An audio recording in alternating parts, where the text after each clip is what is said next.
شب معراج اسلام کا عظیم معجزہ ہے جو نبی کریم حضرت محمد صلی اللہ علیہ وآلہ وسلم کو اللہ تعالیٰ نے عطا فرمایا۔ یہ واقعہ ہجرت سے کچھ عرصہ قبل پیش آیا۔ 1. سفر اسراء، مسجد حرام سے مسجد اقصیٰ تک۔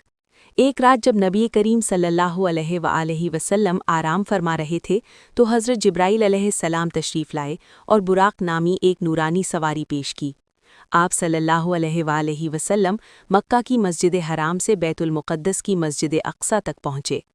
مسجد اقصیٰ میں تمام انبیاء کرام موجود تھے اور حضور صلی اللہ علیہ وآلہ وسلم نے ان کی امامت فرمائی۔ یہ رسالت محمدیہ صلی اللہ علیہ وآلہ وسلم کا عظیم شرف ہے۔ 2. سفر معراج، آسمانوں کا سفر۔ مسجد اقصیٰ سے حضور صلی اللہ علیہ وآلہ وسلم کو آسمانوں کی طرف بلند کیا گیا۔ ہر آسمان پر ایک نبی نے آپ صلی اللہ علیہ وآلہ وسلم کا استقبال کیا۔ پہلا آسمان حضرت آدم علیہ السلام، دوسرا حضرت عیسیٰ علیہ السلام اور حضرت یحییٰ علیہ السلام، تیسرا حضرت یوسف علیہ السلام، چوتھا حضرت ادریس علیہ السلام، پانچواں حضرت ہارون علیہ السلام، چھٹا حضرت موسیٰ علیہ السلام، ساتواں حضرت ابراہیم علیہ السلام۔ سب انبیاء نے حضور صلی اللہ علیہ وآلہ وسلم کا خیر مقدم کیا۔ 3. سدرۃ المنتہا تک رسائی۔ نبی کریم صلی اللہ علیہ وآلہ وسلم کو سدرۃ المنتہا تک لے جایا گیا۔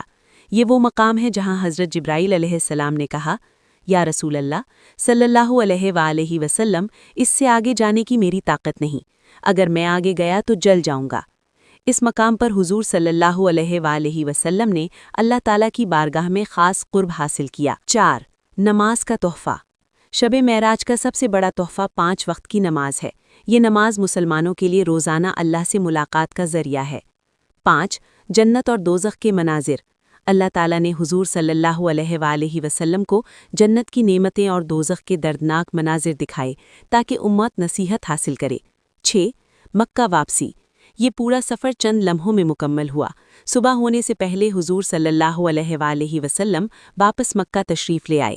کافروں نے انکار کیا لیکن حضرت ابو بکر صدیق رضی اللہ عنہ نے فوراً تصدیق کی، اسی لیے آپ صدیق رضی اللہ عنہ کہلائے۔ The Empire State Building is 1,454 feet, or about 443 meters tall.